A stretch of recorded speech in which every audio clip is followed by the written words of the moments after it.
पहला जो वर्गीकरण था वो था दंतुरता के आधार पर on the basis of density. दूसरा है on the basis of charge, आवेश के आधार पर लिगेंडों का वर्गीकरण। पहला जो है उदासीन लिगेंड, दूसरा है धनावेशित लिगेंड और तीसरा पढ़ेंगे अपन ऋणात्मक लिगेंड। मतलब ऐसा लिगेंड जिसके ऊपर कोई आवेश ना हो, कोई चार्ज ही ना हो, तो उसे कहेंगे न्यूट्रल लिगेंड या उदासीन लिगेंड। वो कौन कौन से है, उनके नाम क्या है वो भी देखेंगे। दूसरा है धनावेशित लिगेंड या पॉजिटिव चार्ज लिगेंड, जिनके ऊपर पॉजिटिव चार्ज हो, नाम से ही पता चल रहा है। और नेगेटिव लिगेंड या फिर ऋणात्मक लिगेंड, ऐसे लिगेंड जिनके ऊपर माइनस चार्ज हो या नेगेटिव चार्ज हो। उदासीन लिगेंड कौन कौन से, उनके नाम क्या है। देखो ये जितने भी लिख रखे हैं मैंने, ये सब क्या है, उदासीन लिगेंड है। मतलब आपको सबको दिखाई दे रहा है यहाँ पे कोई चार्ज नहीं, ना तो कोई इनके ऊपर पॉजिटिव चार्ज है, नहीं कोई नेगेटिव चार्ज है। मतलब ये सब किस कैटेगरी के अंदर आएंगे, उदासीन लिगेंड के अंदर आएंगे। ठीक है। अब इसका नाम क्या है, जैसे कि अपन जानते हैं H2O, H2O को क्या कहते हैं, वाटर। लेकिन अब ध्यान रहे, यहाँ पे जो मैं कुछ भी नाम लिख रहा हूं वो जब ये जो भी कंपाउंड है, जब ये समूह जो है या ग्रुप जो है, जब ये लिगेंड के रूप में बिहेव करेंगे, अगर जैसे वाटर है तो H2O वाटर के रूप में है, लेकिन H2O जब इलेक्ट्रॉन को डोनेट करना शुरू कर देगा, अपने लोन पेयर को देना शुरू कर देगा, तब इसका नाम वाटर ना होकर के कुछ और हो जाएगा, ऐसे ही सबका हो जाएगा। जैसे कि वाटर, तो वाटर जब H2O जब अपने इलेक्ट्रॉन युग को देगा तो इसका नाम वाटर ना बोल करके अपन बोलेंगे एक्वा। कहने का मतलब है कि उपसंयोजक यौगिक में या कोऑर्डिनेशन कंपाउंड के अंदर H2O को क्या बोला जाता है, एक्वा। तो जब कभी अपन उपसंयोजक यौगिकों का इसके बाद नामकरण सीखने वाले हैं तो H2O के लिए जल ना बोल करके क्या बोलेंगे, एक्वा। तो इनके क्या नाम होंगे, कब, जब ये किसकी तरह बिहेव करे, लिगेंड की तरह बिहेव करे, तब इनके नाम क्या होंगे। ठीक है। तो जैसे NH3, तो NH3 को अमोनिया कहते हैं, लेकिन यहाँ पे कहेंगे अमीन। क्या कहेंगे, अमीन। CO कार्बन मोनोऑक्साइड, लेकिन यहाँ पे कहेंगे कार्बोनिल। क्या कहेंगे, कार्बोनिल। PH3 को कहेंगे फॉस्फीन, फॉस्फीन। PPH3, PPH3 का मतलब क्या हो गया, ये PH3 है। इसको ध्यान से देखो, P और P से जुड़े हुए हैं 3 हाइड्रोजन, तो इसका नाम है PH3। मैं इस 3 हाइड्रोजन को रिमूव कर दूं और रिमूव करके इसकी जगह लगा रहा हूं फेनिल समूह, फेनिल समूह और फेनिल समूह, मतलब PH। फेनिल का मतलब क्या होता है, PH, मतलब इसको क्या लिख सकते हैं अपन, C5H5। या इसकी स्ट्रक्चर कैसी है, ये बेंजीन है। बेंजीन में से अगर मैं एक हाइड्रोजन को हटा दूं, ये से एक हाइड्रोजन को हटा दूं, ये संयोजकता फ्री हो गई, वैलेंस से फ्री हो गई, तो ये कहलाता है फेनिल। तो यहाँ पे फेनिल फेनिल फेनिल, तो नाम क्या हो गया, ये तो था फॉस्फेन। फॉस्फेन में 3 हाइड्रोजन को रिमूव किया मैंने, हटाया और यहाँ पे जोड़ दिया मैंने फेनिल समूह, तो नाम हो गया ट्राई फेनिल फॉस्फेन। तो PPH3 का नाम क्या हो गया, ट्राई फेनिल फॉस्फेन। ठीक है। ये क्या है, बेंजीन। बेंजीन सॉरी बेंजीन की फॉर्मूला क्या होता है, ये बेंजीन की स्ट्रक्चर होती है C6H6। ठीक है। इसमें से एक कार्बन को हटा करके वहां पे जोड़ दिया नाइट्रोजन, तो इसका नाम होता है पिरिडीन। क्या होता है, पिरिडीन। बेंजीन में एक कार्बन को हटा दो कहीं से भी और वहां पे नाइट्रोजन को, कार्बन का सब्स्टिट्यूशन नाइट्रोजन से कर दो, तो जो संरचना बनेगी उसका नाम क्या है, पिरिडीन। पिरिडीन का शॉर्ट में जो सिंबल होता है, मैं पहले सिंबल लिख देता हूँ, इसको PY से भी रिप्रेजेंट करते हैं, तो मैं बहुत बार PY भी लिखता हूँ, और या फिर शॉर्ट में लिखेंगे C5H5N, और इसका नाम क्या है, पिरिडीन। तो पिरिडीन को यहाँ पे पिरिडीन ही कहेंगे। NO को कहेंगे नाइट्रोसिल, NO को कहेंगे नाइट्रोसिल। EN पहले ही आ चुका है, ये EN का फॉर्मूला क्या होता है वो बता चुका हूँ। EN का पूरा नाम बताओ क्या होता है, एथिलीन, एथिलीन डाइअमीन, एथिलीन डाइअमीन, ये EN का नाम। फॉर्मूला क्या होगा वो पीछे मैं लिखा चुका हूँ, किसके अंदर, लिगेंडों के प्रकार के अंदर। डाई EN का नाम बोलो, di ethylene, di ethylene triamine, di ethylene triamine. और ट्राई EN का नाम क्या होगा, ट्राई EN का नाम tri ethylene, tri ethylene tetramine, tri ethylene tetramine. Formula क्या है वो पीछे मैं बता चुका हूं। NO जब उदासीन है तब है नाम नाइट्रोसिल, और NO के ऊपर जब प्लस आ जाता है तो उसे कहते हैं नाइट्रोसोनियम, नाइट्रोसोनियम, तो इसका नाम क्या होगा, नाइट्रोसोनियम। NH2 NH3 प्लस, देखो एक वर्ड अपन पढ़ेंगे ऑर्गेनिक के अंदर, NH2 और NH2, जब दो NH2 आपस में, LH2, दो NH2 आपस में जुड़ी हुई होती है तो इसका नाम होता है बेटा हाइड्रोजीन। ये नाम आपको याद रखने, बार बार आएंगे। इसका नाम क्या होता है, हाइड्रोजीन। और हाइड्रोजीन में नाइट्रोजन के पास क्या उपस्थित है बेटा, लोन पेयर, लोन पेयर है। और अगर इसके पास कोई अम्ल आ जाए, प्रोटॉन आ जाए H+, तो ये अपने इलेक्ट्रॉन युग्म, कोई एक अपने इलेक्ट्रॉन युग्म किसको दे देगा, इस हाइड्रोजन को, तो ये क्या बना देगा, NH2NH3+। इलेक्ट्रॉन दे दिया तो हाइड्रोजन कितनी हो गई, 2 से कितनी हो गई, 3 हो गई, और इलेक्ट्रॉन दे दिया तो इसके बाद इलेक्ट्रॉन की कमी के कारण कौन सा चार्ज आ गया, प्लस चार्ज। अब इसका तो नाम था हाइड्रोजीन और इसका नाम हो गया हाइड्रोजीनियम, हाइड्रोजीनियम। तो इसका नाम है नाइट्रोसोनियम, इसका नाम है हाइड्रोजीनियम।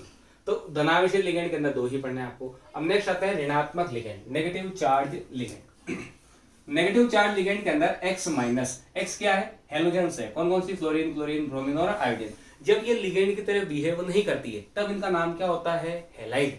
क्या नाम होता है, हैलाइड। लेकिन अगर ये लिगेंड की तरह बिहेव करे तब इसका नाम क्या होगा, तब इसका नाम होगा, या तो बोलो हेलो या बोलो हेलिडो, दोनों में से कोई भी एक बोल सकते हो। पहले बोला जाता था हेलो, IUPAC ने इसको करेक्ट कर दिया, आजकल बोला जाता है हेलिडो, लेकिन दोनों अभी सही है। आप चाहो तो हेलो भी बोल सकते हो और हेलिडो भी बोल सकते हो। जैसे अगर फ्लोरीन है तो क्या बोलोगे, फ्लोराइड नहीं बोलोगे, बोलेंगे या तो फ्लोरो बोलेंगे या फिर बोलेंगे फ्लोरिडो बोलेंगे। क्लोरीन है तो क्लोरो या क्लोरिडो, आयोडीन, ब्रोमीन है तो ब्रोमो या ब्रोमिडो, आयोडीन है तो आयोडो या आयोडिडो, न कि आयोडाइड। आयोडाइड कॉमन, जब लिगेंड की तरह बिहेव नहीं करे तब हम बोलेंगे आयोडाइड या हैलाइड, नहीं तो जब ये लिगेंड की तरह बिहेव करता है तब नाम होता है हेलो या हेलिडो। OH माइनस, OH माइनस को क्या कहते हैं, हाइड्रोक्सी।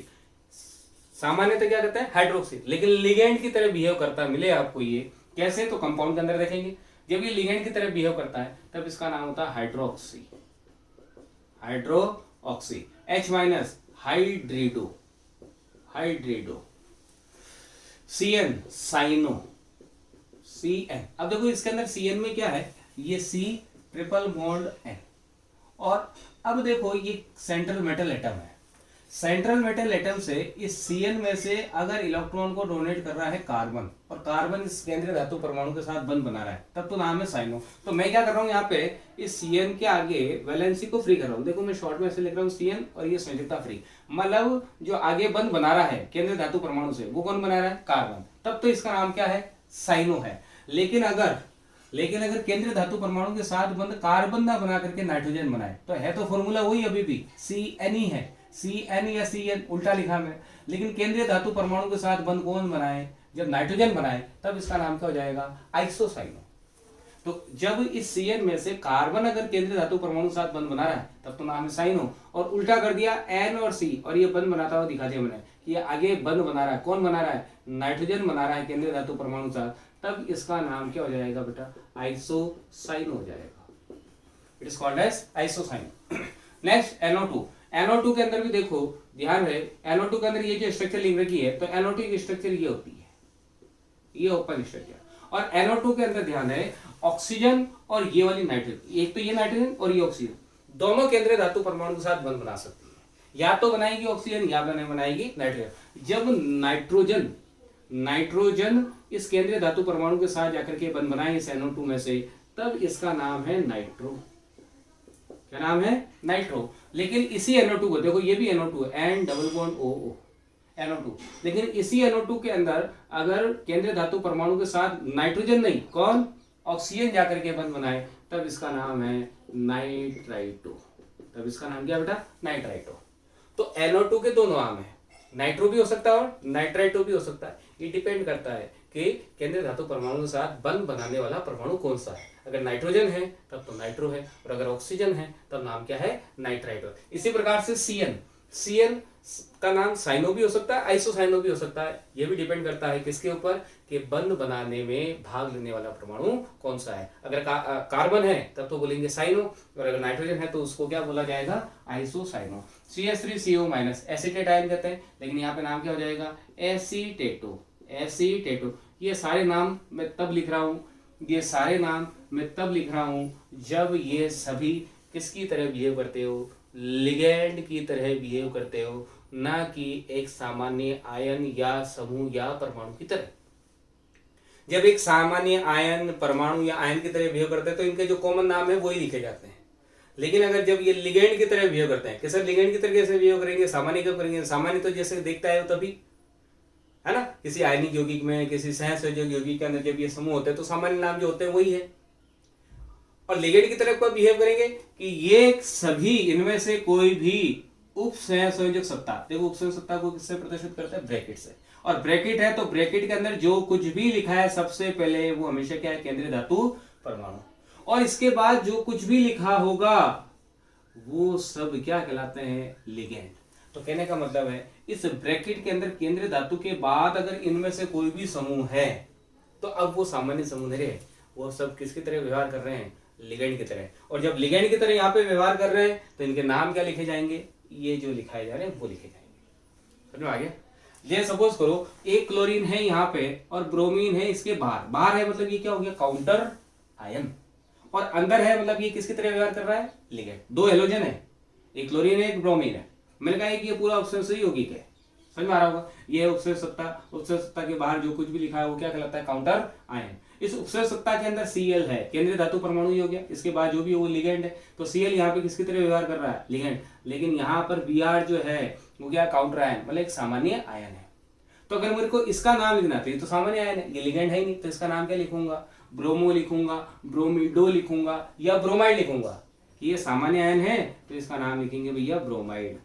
क्या लिखोगे, ब्रोमाइड लिखोगे। जबकि यहाँ पे ये जो Cl है वो सामान्य आयन नहीं है, ब्रैकेट के अंदर है, ब्रैकेट के अंदर मतलब ये एज ए लिगेंड की तरह बिहेव कर रहा है, तो इसका नाम क्या लिखा जाएगा, हेलोर एलिडो। मतलब या तो लिखो आप क्लोरो, या फिर इसका दूसरा नाम और क्या लिख सकते हो, क्लोरिडो। आई होप आपको समझ में आ गया होगा कि कोई कब लिगेंड की तरह बिहेव करता है, कब सामान्य। लिगेंड की तरह मतलब जब उपसर्ग सत्ता के अंदर आ रही हो इनमें से कोई भी स्पीशीज। चलो बाकी नाम भी अब नोट करते हैं। देखो तो इसका नाम क्या हो गया, एसीटेटो। तो जब ये उपसर्ग सत्ता के अंदर है तब नाम है एसीटेटो, बाहर है तो नाम दिया सामान्य एसीटेट है। SO4- सल्फेटो, क्या नाम है, सल्फेटो। Gly-, मैं पहले ही बता चुका हूं इसका सूत्र, द्वितंतुक लिगेंड। अच्छा ये भी पता होना चाहिए आपको, जैसे ये देखो ये सब एग्जांपल मैंने लिखा है आपको एक दंतुक लिगेंड में, तो ये एक दंतुक लिगेंड भी और उदासीन भी, ऐसे भी पता होना चाहिए आपको। जैसे H2O को लिखा है मैंने एक दंतुक लिगेंड में, तो H2O क्या है, एक दंतुक लिगेंड है, और क्या है, उदासीन लिगेंड है। समझ में आ रहा है। Gly- कैसा है, ऋण आवेशित लिगेंड है। Gly एक कैसा है, ऋणावेशित लिगेंड है, लेकिन कैसा है, एक दंतुक है, द्विदंतुक है, त्रिदंतुक, इसमें लिखा रखा है कि द्विदंतुक में। तो इसका नाम क्या था, ग्लाइसिनेटो। ये ग्लाइसिनेटो, इसका फॉर्मूला क्या है मैं पीछे बता चुका हूं आपको। ग्लाइसिनेटो ग्लाइसिन से बनाया था अपन ने। ग्लाइसिन क्या है, एक अल्फा अमीनो अम्ल है। अल्फा अमीनो अम्ल क्या काम करता है, कि प्रोटीन बनाता है, ये वहां पे बताया था मैंने। ठीक है, तो ग्लाइसिनेटो एक द्विदंतुक लिगेंड भी है और एक ऋणावेशित लिगेंड भी है। ऋणावेशित होते कितना चार्ज है वो भी पता होना चाहिए। तो ग्लाइसिनेटो पर कितना आवेश होता है, -1। ये सब चीजें काम में आएगी। मैं फिर बता रहा हूँ कि आपको ये जितने भी लिगेंड है उनके नाम पता होने चाहिए, इनके सूत्र पता होने चाहिए, इन पर कितना आवेश है वो पता होना चाहिए। उदासीन है, धनावेशित है, ऋणावेशित है, एक दंतुक है, द्विदंतुक है, सब पता होना चाहिए। तो ये चैप्टर बहुत सरल हो जाएगा आगे, नहीं तो समझ में तो आएगा लेकिन कर कुछ नहीं पाओगे। ठीक है, DMG-1 बता रखा है नाम, क्या होता है, डाईमेथिल ग्लाइऑक्सीमेटो। डाईमेथिल ग्लाइऑक्सीमेटो। ठीक है, आगे देखते हैं।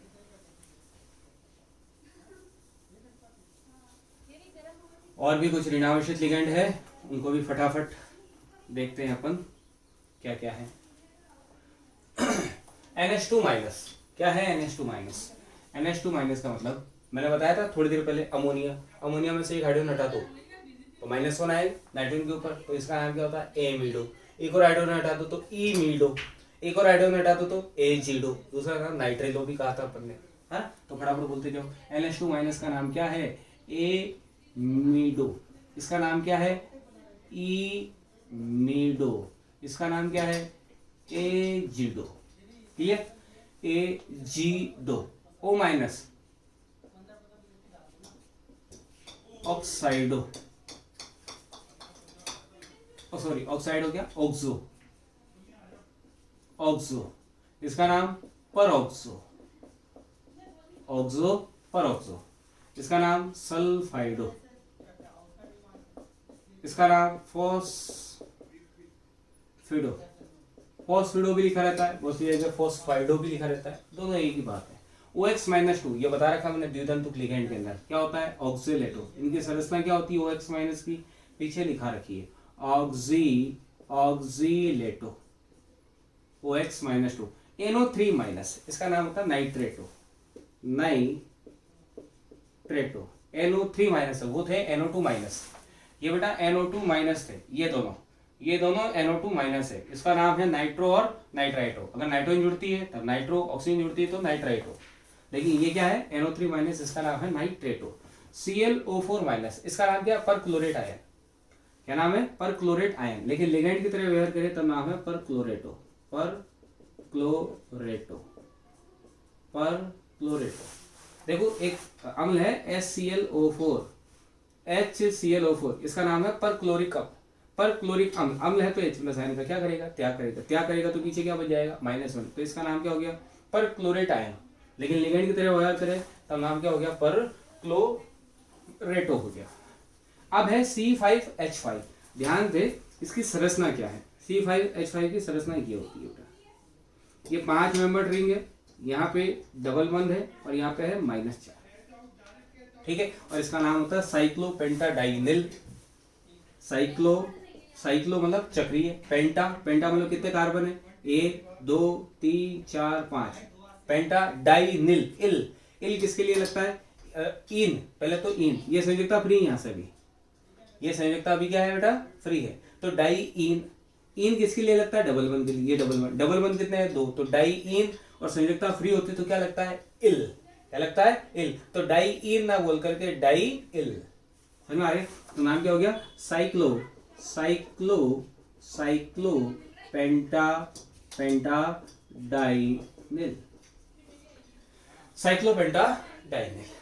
तो ये जितने भी लिगेंड थे, चाहे दंतुता के आधार पर हो या आवेश के आधार पर हो, ये मैंने सारे लिखा दिए। आवेश के आधार पर 3 प्रकार के, उदासीन लिगेंड, धनावेशित लिगेंड और ऋणावेशित लिगेंड। ये सारा एक बार आप वीडियो को पॉज करके नोट करना है तो नोट कर लीजिए, ठीक है। फिर अब आगे अपन पढ़ेंगे 1-2 और लिगेंड के बारे में, टर्मिनोलॉजी है लिगेंड के बारे में। देखो अपनी टर्मिनोलॉजी चल रही है, टर्मिनोलॉजी के अंदर सबसे पहली टर्मिनोलॉजी क्या बताई थी आपको, मैंने बताया था कोऑर्डिनेशन एंटिटी, उप संयोजक सत्ता किसे कहते हैं। फिर बताया था अपने काउंटर आयन किसे कहते हैं, उसकी परिभाषा पढ़ी थी। थर्ड पढ़ी थी अपने केंद्रीय धातु परमाणु किसे कहते हैं, सेंट्रल मेटल एटम, थर्ड उसकी डेफिनेशन पढ़ी थी। फोर्थ जो टर्मिनोलॉजी शब्दावली थी जो क्या है, लिगेंड है। और लिगेंड के अंदर ही 2 और टर्मिनोलॉजी के बारे में पढ़ने वाले हैं कि एक तो चिलेट किसे कहते हैं और चिलेट लिगेंड किसे कहते हैं। चिलेट और चिलेट लिगेंड किसे कहा जाता है, हिंदी में कहते हैं किलेट और किलेट लिगेंड। और एक टर्मिनोलॉजी और है लिगेंड के रेस्पेक्ट में, संदर्भ में, वो जो है वो है उभयदंतुक लिगेंड, एम्फोटेरिक लिगेंड या फिर उभयदंतुक लिगेंड। तो ये लिगेंड के बारे में 2 और टर्मिनोलॉजी पढ़नी। तो चौथी टर्मिनोलॉजी जो लिगेंड थी वो कंप्लीट होगी, फिर 5वीं, 6ठी और 7वीं, टोटल 7 शब्दावलियां हैं। तो इसको आप चाहे तो एक बार नोट कर लो।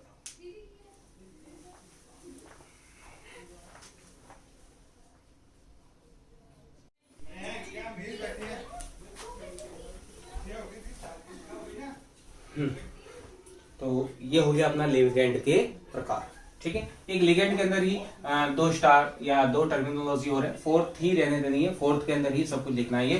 4th के अंदर नेक्स्ट हेडिंग है किलेट व किलेट लिगेंड, किलेट व किलेट लिगेंड, इंग्लिश में कहते हैं किलेशन एंड किलेट लिगेंड, ठीक है। अब क्या होता है किलेट और किलेट लिगेंड, ध्यान दे, पहले मैं समझा देता हूं। ये है केंद्रीय धातु परमाणु और ये है लिगेंड। केंद्रीय धातु परमाणु नॉर्मली क्या करता है, इलेक्ट्रॉन को एक्सेप्ट करता है, ग्रहण करता है, और उसको देता कौन है, इलेक्ट्रॉन, लिगेंड देता है। लिगेंड इसके बाह्यतम कोश में इलेक्ट्रॉन का दान करेगा, ये कोई लिगेंड है, ठीक है। पहली शर्त है किलेट या किलेट लिगेंड होने के लिए कि ये लिगेंड कम से कम या तो द्विदंतुक होना चाहिए, त्रिदंतुक होना चाहिए, मतलब एक दंतुक नहीं होना चाहिए। ये लिगेंड एक दंतुक नहीं होना चाहिए, या तो बहुदंतुक, मतलब द्विदंतुक हो, त्रिदंतुक हो, चतुर्दंतुक, मतलब बहुदंतुक होना चाहिए, ठीक है। अब एक दंतुक नहीं है, द्विदंतुक है, त्रिदंतुक है, तो उसमें दाता परमाणु एक से सदैव क्या होंगे, ज्यादा ही होंगे। ये सपोज करो मैं एक द्विदंतुक लिगेंड बनाता हूँ, एक द्विदंतुक लिगेंड बनाते हैं ए बी, इसके पास भी लोन पेयर है, इसके पास भी लोन पेयर है, ये द्विदंतुक लिगेंड है। मतलब ये दाता परमाणु इसमें कितने माना कि 2 है, ये इलेक्ट्रॉन दान करेगा, इसके साथ उपसंयोजक बंध बनाएगा। ये अपने इलेक्ट्रॉन युग्म इसको अगर दान करेगा तो ये भी उपसर्जन बंध बनाएगा। तो इस द्वितंतुक लिगेंड ने जब इस केंद्रीय धातु परमाणु के साथ बंध बनाया तो एक ये नया कंपाउंड बन गया। आपको नहीं लग रहा है ये जब कंपाउंड बना है तो एक वलय बन चुकी है? समझ आ गई? इस वलयनुमा संरचना को क्या कहा जाता है? किलेट कहा जाता है। और ऐसे लिगेंड जो केंद्रीय धातु परमाणु के साथ जुड़ करके किलेट का निर्माण करते हो, ऐसे लिगेंड क्या कहलाते हैं? Chelate ligand. तो कहने का मतलब किलेट लिगेंड कौन हुए? वो सारे लिगेंड, सभी लिगेंड किसको छोड़ करके? एक तंतुक लिगेंड को छोड़ करके सभी लिगेंड किसकी श्रेणी के अंदर आते हैं? किलेट लिगेंड की श्रेणी में आते हैं। और जब ये केंद्रीय धातु परमाणु के साथ जुड़ता है किलेट लिगेंड तो एक वलयनुमा संरचना का क्या कर लेता है? निर्माण कर देता है। इस वलयनुमा संरचना को क्या कहा जाता है? किलेट। बहुत सारा समझ में आ गया होगा। ये सपोज करो, अब जनरल पहले मैं डेफिनेशन लिखता हूं, फिर एक एग्जांपल से आपको समझाने की कोशिश करता हूं। तो डेफिनेशन क्या हो गई? जब द्विदंतुक या बहुदंतुक, यहां गए एक दंतुक नहीं होना चाहिए इसलिए मैंने लिख दिया द्विदंतुक या फिर बहुदंतुक, त्रिदंतुक, चतुर्दंतुक सब आगे थे। जब द्विदंतुक या बहुदंतुक लिगेंड कॉमा केंद्रीय धातु परमाणु, मैं शॉर्ट में लिख रहा हूं CMA, आप चाहो तो पूरा लिख लेना, सेंट्रल मेटल एटम। जब द्विदंतुक या बहुदंतुक लिगेंड केंद्रीय धातु परमाणु के साथ उपसह संयोजक बंध द्वारा जुड़कर वलयनुमा संरचना का निर्माण करते हैं तो इसे किलेट कहते हैं। तथा लिगेंड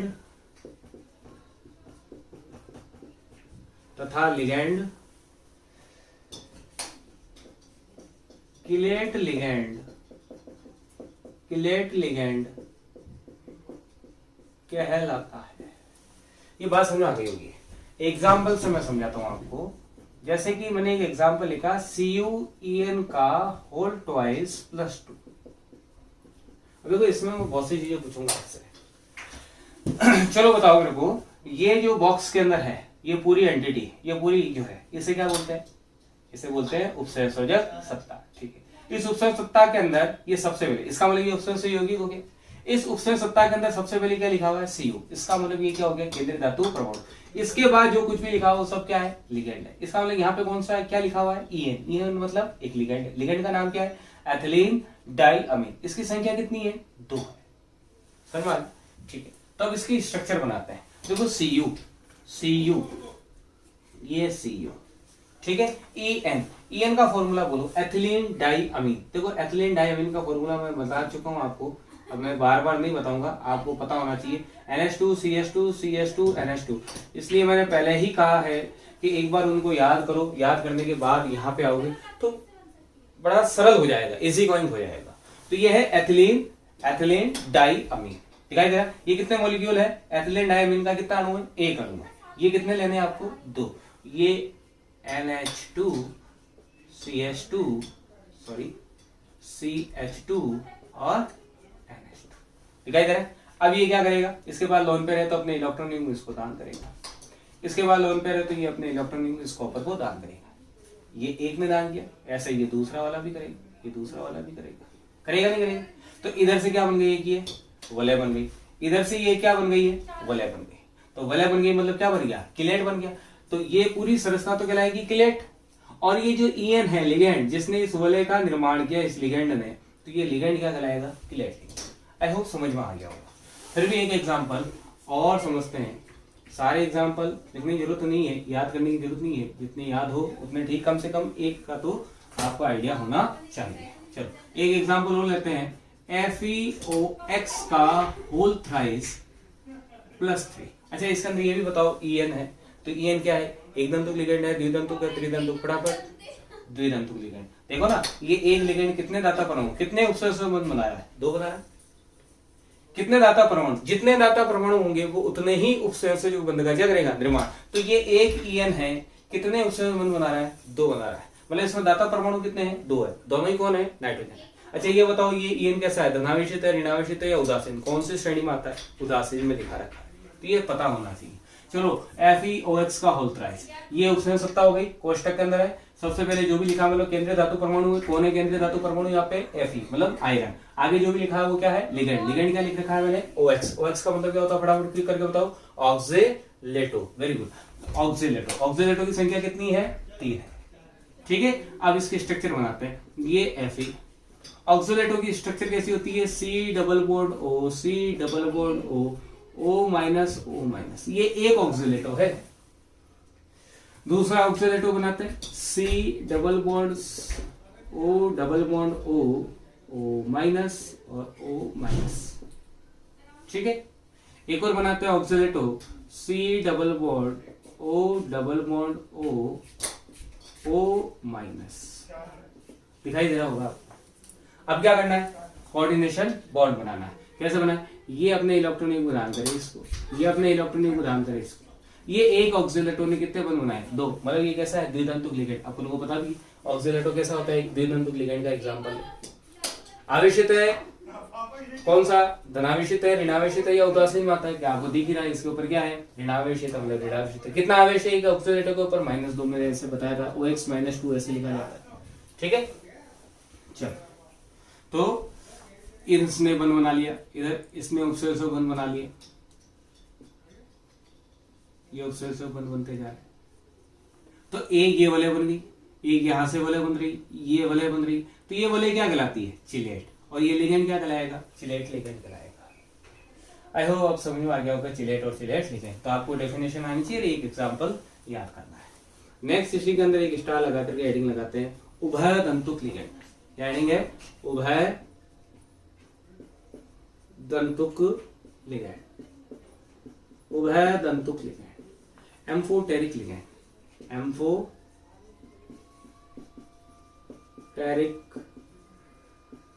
लिगेंड किसे कहते हैं, एम्फोटेरिक लिगेंड, उभय दंतुक लिगेंड। अच्छा, किलेट और किलेट लिगेंड कौन होता है, कभी एक दंतुक लिगेंड नहीं होना चाहिए, उसके अलावा कोई भी लिगेंड है वो सब किस कैटेगरी के अंदर आते हैं, किलेट और किलेट लिगेंड की श्रेणी के अंदर आते हैं। उभय दंतुक जस्ट उल्टा, लिगेंड होना चाहिए केवल एक दंतुक, न द्विदंतुक होना चाहिए, न त्रिदंतुक, न बहुदंतुक, न चतुर्दंतुक, कुछ भी नहीं, केवल कौन, एक दंतुक। मतलब एक दंतुक लिगेंड, सारे एक दंतुक लिगेंड नहीं, कुछ एक दंतुक लिगेंड जो होते हैं वो किसकी तरह व्यवहार कर सकते हैं, उभय दंतुक लिगेंड। उभय दंतुक का मतलब होता है जो डुअल नेचर शो करता हो, उभय, उभय धर्मी, आपने एक शब्द पढ़ा होगा या एम्फोटेरिक, बायोलॉजी वालों ने पढ़ा होगा, एम्फोटेरिक इन नेचर। किसका होता है, फ्रॉग का। जो मेंढक होता है वो पानी में भी रह सकता है और जमीन पे भी रह सकता है। तो जो दो नेचर शो करता है उसके लिए एक वर्ड बायोलॉजी के अंदर टर्म्स में यूज में लेते हैं, साइंस में, एम्फोटेरिक, डुअल नेचर, एक तरह से आप उसको कोरिलेट कर सकते हो। तो एम्फोटेरिक, एम्फोटेरिक मतलब दो नेचर शो करना। लेकिन होता कौन है, एक दंतुक लिगेंड ही है। उभय दंतुक लिगेंड कौन सा लिगेंड है, केवल और केवल एक दंतुक लिगेंड। क्या सारे एक दंतुक लिगेंड, नहीं। तो फिर कौन से एक दंतुक लिगेंड, वो एक दंतुक लिगेंड, एक दंतुक लिगेंड है तो कितने दाता परमाणु होगा, एक ही दाता परमाणु होगा, लेकिन उसमें एक से ज्यादा दाता परमाणु। जैसे सपोज करो मैंने कहा ये AB, ये AB एक लिगेंड है और ये केंद्रीय धातु परमाणु है, इसमें दोनों के पास लोन पेयर है, लेकिन बंध बनाता है या तो A बनाता है या फिर इसी A और B में इस केंद्रीय धातु परमाणु के साथ जो बंध बनाता है वो केवल कौन बनाता है, B। अब बताओ, ये एक लिगेंड है, ये भी एक लिगेंड है, ये लिगेंड कितने ऑक्सीजन बंध बना रहा है, एक, मतलब इसमें दाता परमाणु कितना है, एक ही है, तो ये एक दंतुक लिगेंड हो गया। ये वही लिगेंड है, ये भी केवल कितने बंध बना रहा है, एक, मतलब इसमें भी दाता परमाणु केवल कौन बिहेव कर रहा है, एक ही परमाणु कर रहा है, लेकिन अब B कर रहा है। यहाँ पे कौन कर रहा है, एक, यहाँ पे कौन कर रहा है, B। लेकिन दाता परमाणु कितना है, एक ही है, लेकिन एक से ज्यादा दाता परमाणु है, या तो A है या B है। तो ऐसे एक दंतुक लिगेंड, मतलब दान करने वाला तो कोई एक ही परमाणु होगा, लेकिन देने की क्षमता या तो ये रखेगा या ये रखेगा। तो ऐसे एक दंतुक लिगेंड की श्रेणी में आते हैं उभय दंतुक लिगेंड। तो वह एक दंतुक लिगेंड जिसमें एक से अधिक दाता परमाणु उपस्थित हो। केंद्रीय धातु परमाणु के साथ बंध बनाने के लिए एक से अधिक दाता परमाणु उपस्थित हो, ऐसे लिगेंडों को कहा जाता है उभय दंतुक लिगेंड। ठीक है, तो उभय दंतुक लिगेंड की अगर डेफिनेशन लिखे अपन तो क्या लिखना चाहेंगे, वह एक दंतुक लिगेंड, देखो वह एक दंतुक लिगैंड जिसमें एक से अधिक दाता परमाणु उपस्थित हो, मतलब जिसमें एक से ज्यादा प्रकार के दाता परमाणु उपस्थित हो, उसे क्या कहा जाता है? उभय दंतुक लिगैंड।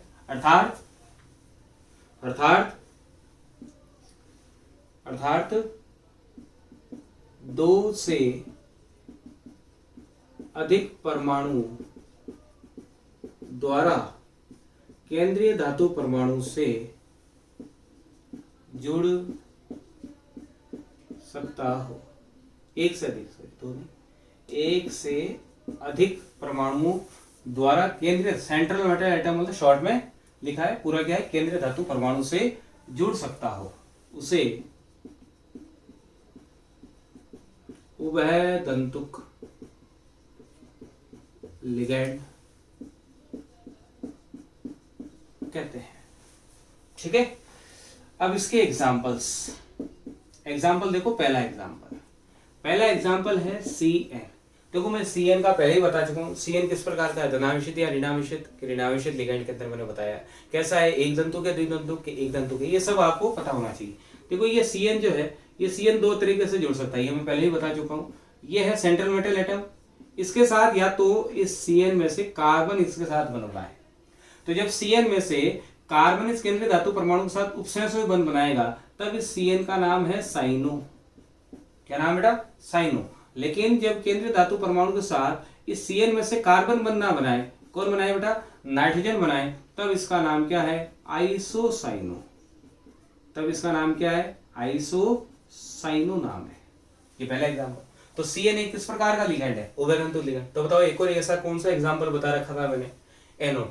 NO2 बता रखा है कि इसमें नाइट्रोजन भी जुड़ सकती है और ऑक्सीजन भी जुड़ सकती है, मतलब दाता परमाणु नाइट्रोजन भी हो सकता है और ऑक्सीजन भी हो सकता है। तो NO2 भी एक किस प्रकार का एग्जाम्पल हो गया आपका? उभय दंतुक लिगैंड का। तो दूसरा एग्जाम्पल भी देख लेते हैं।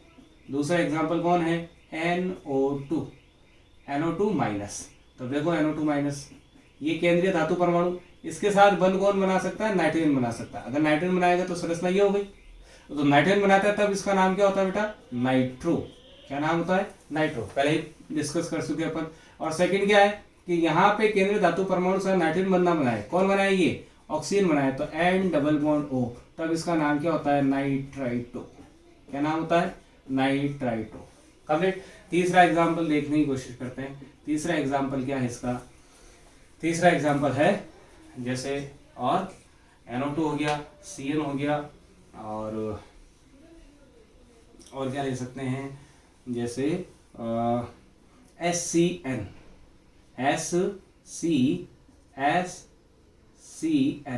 पर जगह नहीं है, मैं थोड़ा यहाँ देख लेता हूँ। SCN। अब देखना इसको, ये केंद्रीय धातु परमाणु SCN की स्ट्रक्चर ये है, S single bond C triple bond N, और इसके ऊपर है माइनस चार्ज, ये है SCN। ठीक है। अब सल्फर, इसमें सल्फर भी दे सकता है। अगर ये सल्फर इसको इलेक्ट्रॉन युग्म दे तब इसका नाम है थायोसाइनो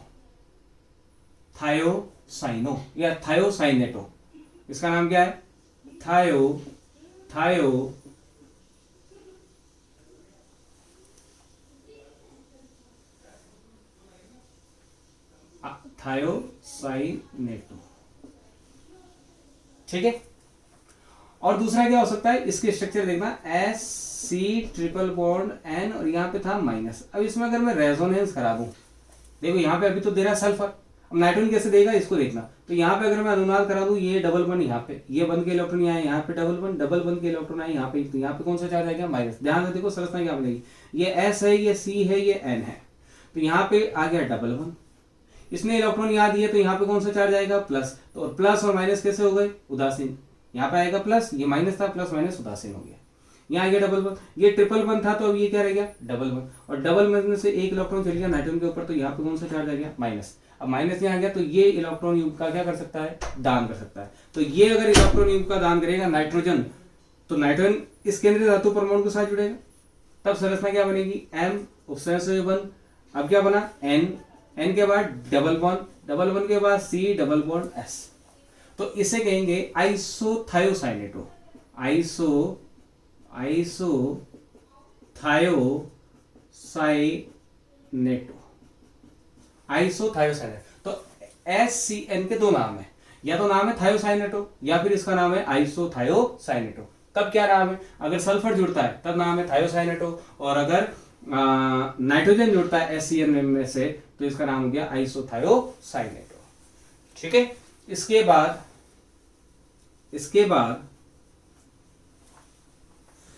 एक एग्जांपल और देखते हैं, पर यहां जगह नहीं है तो आप नोट कर लो, और रिक्वायरमेंट होगी तो एक एग्जांपल और बता देंगे H2O3 माइनस का। ये भी एक उभयतंतुक लिगैंड के अंदर है, इसमें सल्फर और ऑक्सीजन दोनों दान कर सकते हैं, या तो सल्फर केंद्रीय धातु परमाणु को इलेक्ट्रॉन प्रदान कर सकता है, या फिर ऑक्सीजन इसके इलेक्ट्रॉन को क्या कर सकता है, दान कर सकता है। ठीक है, और इसका नाम होता है सल्फेटो, थायोसल्फेटो O और थायोसल्फेटो S। जैसे कि यहाँ अगर बनता है तो कोशिश करते हैं, नहीं तो फिर चलो फोर्थ एग्जांपल कोशिश करते हैं, समझने की कोशिश करें। मैं ऐसे लिख रहा हूं H2O3 माइनस। ठीक है, अब इसकी दो प्रोबेबिलिटी है, ये केंद्रीय धातु परमाणु, इसके साथ अगर सल्फर जुड़ जाए तो sulphur S double bond O और ये ऑक्सीजन से बन है। तो देखो O3 ये सल्फर के ऊपर था माइनस चार्ज बेटा, रियल में तो ये स्ट्रक्चर है H2O3 माइनस, समझ में आ रहा है? अच्छा, ये उपसेचुए बंध है, तो उपसेचुए बंध को तोड़ना मैंने सिखाया था। क्या सिखाया था आपको? उपसेचुए बंध को तोड़ना। ये सपोज करो मैं यहाँ पे थोड़ा सा समझाता हूँ कि A और B के बीच में उपसंयोजक बंध है, तो मैं क्या लिख सकता हूँ, इसको सहसंयोजक बंध में कन्वर्ट कर सकता हूँ AB में, और प्लस माइनस लगा दूंगा। कहाँ लगाऊंगा कि जिधर से तीर आ रहा है ऐसा आ रहा है तो उसके ऊपर तो प्लस चार्ज, और जहां तीर खत्म हो रहा है वहां पे कौन सा चार्ज, माइनस चार्ज। तो अगर मेरे को उपसंयोजक बंध को हटाना है, इस उपसंयोजक बंध को हटाना है, तो मैं क्या कर सकता हूँ, इस तीर को हटाऊं और यहाँ पे कौन सा लगा दूं, माइनस, तो यहाँ कौन सा आ जाएगा, प्लस। तो देखो इसके अंदर इस संरचना में H2O3 माइनस की रियल स्ट्रक्चर ही है, तो माइनस कितने हैं, 2 है। 2 माइनस तो सल्फर भी दे सकता हो, ऑक्सीजन भी दे सकता है, इसलिए कौन सा हो गया, उभय तंतुक लिगैंड। तो देखो पहली वाली स्थिति के अंदर क्या होगा, तो अगर यहाँ पे अगर सल्फर दे रहा है तो मैं इसको सिंपल उपसंयोजक बंध से ही दर्शा रहा हूं, समझ रहा? और इसने जाकर के इसके साथ क्या बना लिया है, बंध बना लिया है। तब इसका नाम क्या है, थायो, इसका नाम है बेटा थायोसल्फेटो। इसका नाम क्या है, थायोसल्फेटो। बेटा थायो वर्ड कहां यूज में आता है, थायो वर्ड हमेशा सल्फर के लिए यूज में किया जाता है। ठीक है, तो यहाँ पे सल्फर था तो थायो वर्ड काम में आ रहा है, यहाँ पे भी सल्फर है तो शब्द क्या काम में आ रहा है, थायो, और नाम क्या है इसका पूरा, थायोसल्फेटो। तब इसका नाम क्या होगा, अगर सल्फर देगा तो सिंपल सा नाम है थायोसल्फेटो S लगा देंगे, मतलब यहाँ पे धातु परमाणु कौन है, थायोसल्फेटो में से S है। अगर ऑक्सीजन होगा तो क्या होगी संरचना बताओ, ये मेटल केंद्रीय धातु परमाणु, यहाँ पे क्या आ गया, सल्फर S नहीं अपॉन O, तो ये O, ये डबल बॉन्ड O, अब यहाँ पे उपसर्जन बन करके क्या आ जाएगा, ऐसा जाएगा। ठीक है, तो इसका नाम भी क्या है, थायोसल्फेटो, और आगे अब S ना, उपसर्जन बंध में भाग कौन ले रहा है, ऑक्सीजन, तो थायोसल्फेटो O लिखते हैं, थायोसल्फेटो O। जगह नहीं है, मैंने आगे ऐसा लिखा, जहां S है तो S की जगह क्या लिखते हैं यहाँ पे, O। आई होप आपको समझ में आ गया होगा क्लेश लिगैंड किसे कहते हैं, उभयतंतुक लिगैंड। उभयतंतुक लिगैंड ऐसा लिगैंड होता कौन है, एक दंतुक लिगैंड। सारे एक दंतुक लिगैंड नहीं, केवल वही एक दंतुक लिगैंड जिसमें एक से अधिक प्रकार के दाता परमाणु उपस्थित जिसमें एक से अधिक प्रकार के दाता परमाणु उपस्थित हो, उसे क्या कहा जाता है, उभयतंतुक लिगैंड कहा जाता है। जैसे कि ये 3-4 एग्जांपल आपको लिखा है। क्लेश लिगैंड क्या होता है, एक दंतुक लिगैंड नहीं होता है, उसके अलावा जितने भी लिगैंड है वो सारे क्या कहलाते हैं, क्लेश लिगैंड। और जब क्लेश लिगैंड केंद्रीय धातु परमाणु के साथ जुड़ते हैं तो एक वलय का निर्माण करते हैं, इस वलय को क्या कहा जाता है, क्लेश कहा जाता है। तो ये अपना कंप्लीट हो चुका है चौथी टर्मिनोलॉजी, चौथी शब्दावली, जिसका नाम था लिगैंड। अब 5वीं शब्दावली पढ़ेंगे अपन, समन्वय संख्या। क्या पढ़ेंगे, समन्वय संख्या, 5वीं शब्दावली पढ़ेंगे। छठी शब्दावली अपन पढ़ेंगे उपसह संयोजक